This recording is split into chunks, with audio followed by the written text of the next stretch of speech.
Good evening.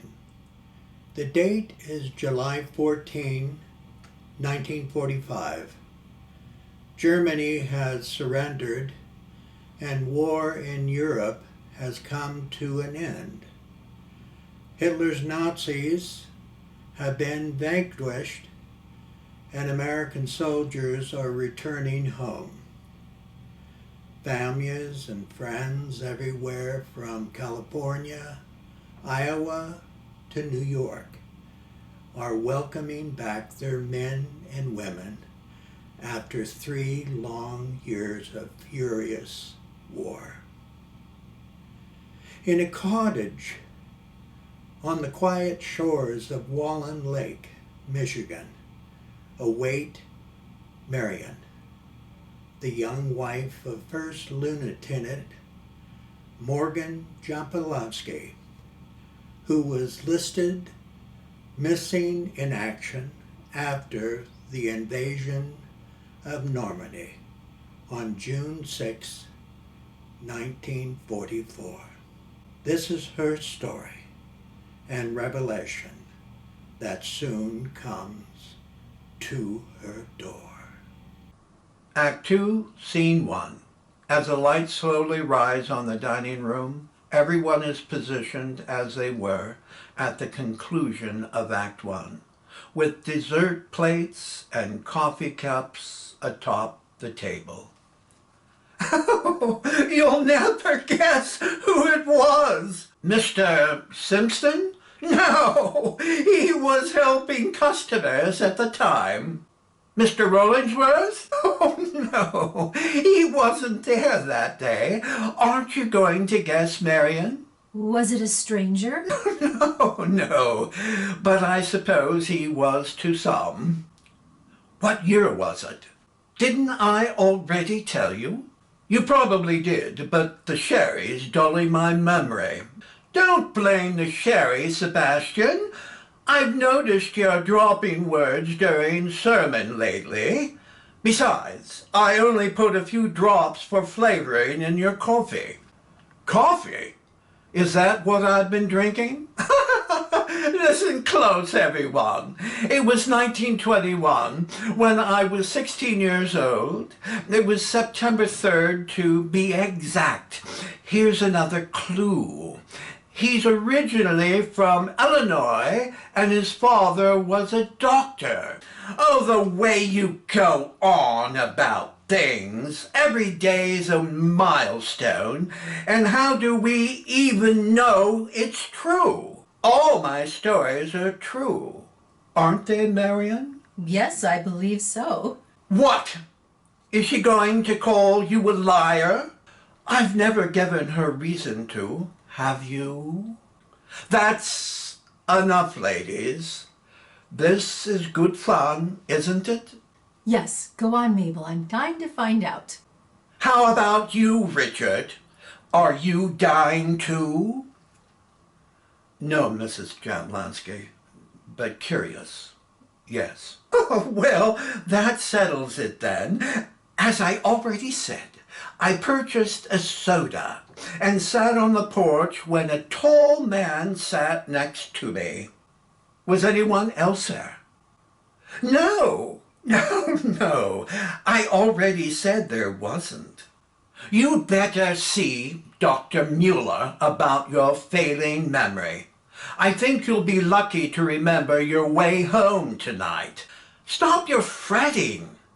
I'm perfectly fine. Oh, go on with your story, Mabel. I'm not boring anyone, am I?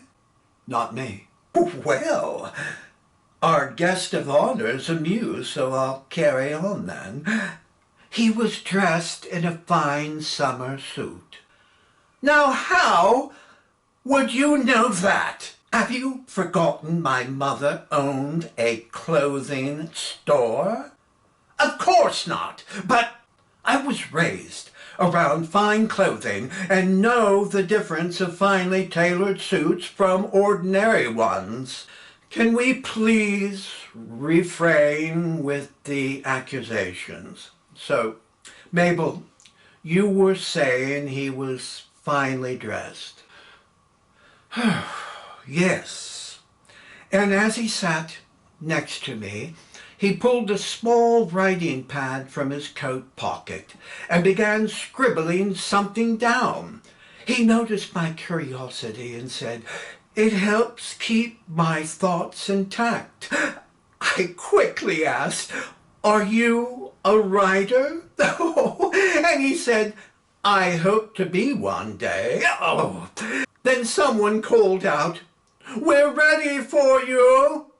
He rose, tucking his pad of paper and pencil away, but before he left I quickly asked, What's your name in case you become famous?" He turned, smiling, and as clear as the morning said, "Ernest Hemingway. I hope I don't disappoint you." Oh, Ernest Hemingway? Yes, amazing, isn't it? Oh my. Oh my God. You never mentioned that before. Oh, come on. For all we know, the man was pulling your leg. Oh, no. I sat and watched as he and his bride stepped from the church, having just married. It was an unusually bright and sunny day, and I had a front row seat. Mr. Simpson came out when the horns started honking and said straight away, "There goes little old Hadley Richardson with her war hero." I quickly asked, "What's his name?" Then he said as clear as day, "Ernie Hemingway." Oh my. Oh goodness. See there? You never know who you may be sitting next to. Oh, I've never met anyone famous. How about you, Richard? Have you ever been near anyone famous? No, sir. Not that I'm aware of, but there's been plenty who thought they were. Oh, yes. I've heard a lot of stories about him, but never had the privilege of meeting him. So he rubbed off on you, did he? Oh, yes. Tall, handsome, and you could tell by the gleam in his eyes he was extremely intelligent. When was the wedding? Who's being forgetful now, Harriet? Oh, September 3rd, 1921. So, what if it is him? His name should be Strang for all the wives he's left behind. Oh, come on now, Harriet. You're talking about one of America's greatest writers, not some scoundrel unworthy of mention. I don't care if he's Franklin D. Roosevelt. He's a womanizer and a drunk. Well, I found him absolutely adorable. I'm not surprised. Who's Strang, Mrs. Jablonski? You tell him, Sebastian. I don't wish to raise the dead.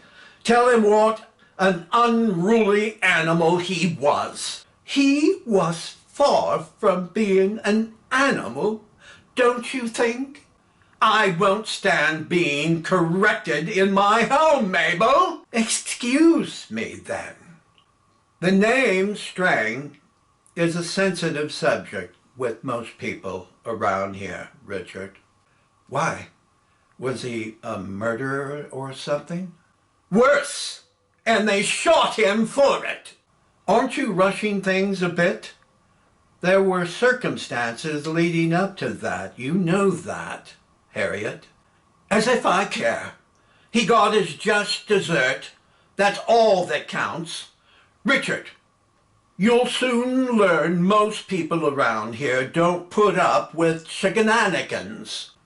When it comes to Strang, Richard, people run off with the wildest stories. And with good reason. I don't want to be hearing any excuses from you, Mabel. Let's be civil now. There's no need to be arguing amongst ourselves. You asked me to explain the story to Richard, didn't you? I did. Well then, I'll start by giving his full name. It was James Jesse Strang. He was a self-proclaimed prophet in the Mormon faith. He led a colony of believers to Beaver Island, only a short distance offshore of Charlevoix in 1848. Tell him what they were. They were polygamists. That they were, and the only difference separating them from Hemingway is that he does it legally, but is no better.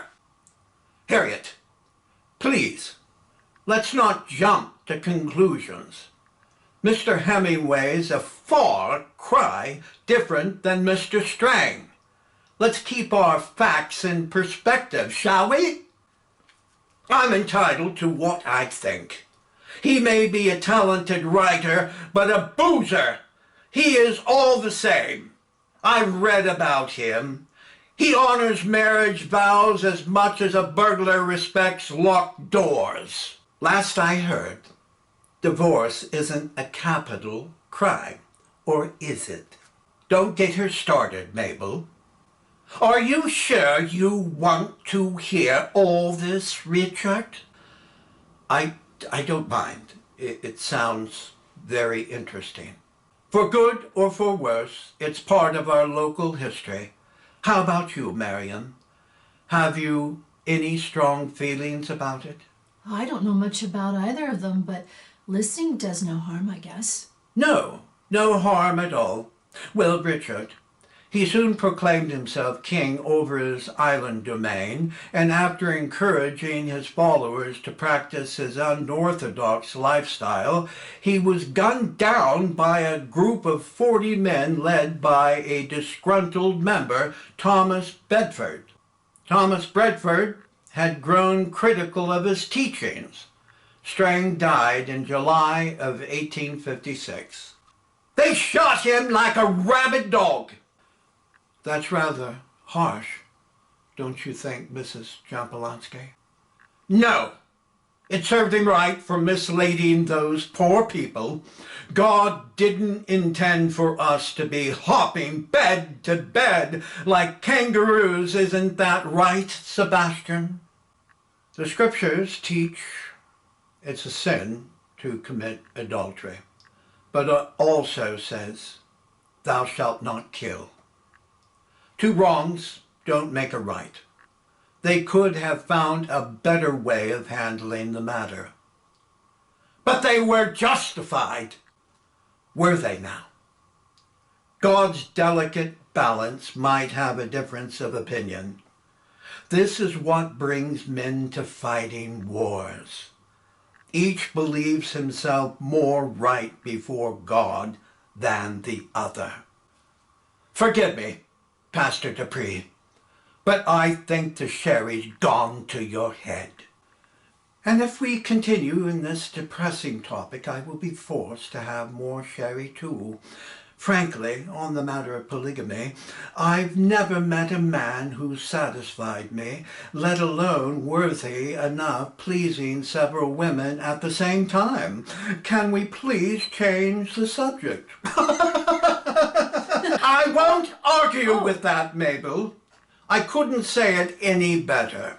Why, no. What were the charges? I heard, and his name's not worth mentioning. What?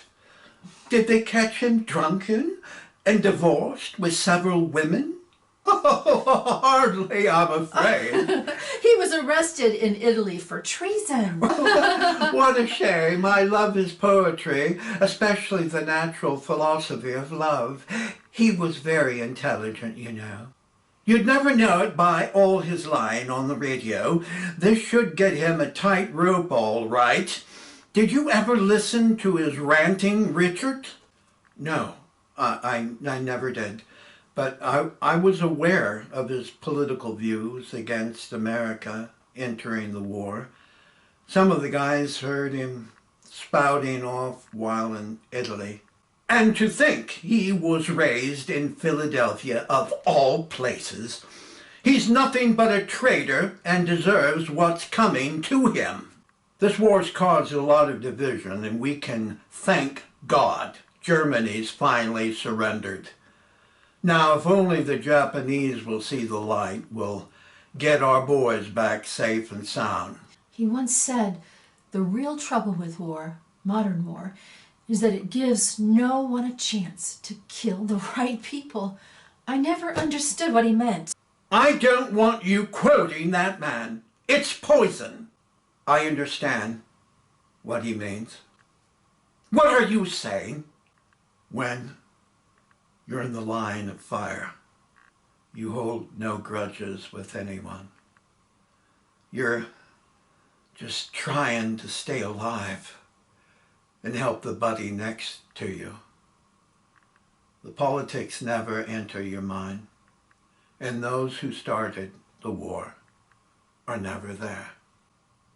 I believe I understand what you're saying, Richard. Well, I don't.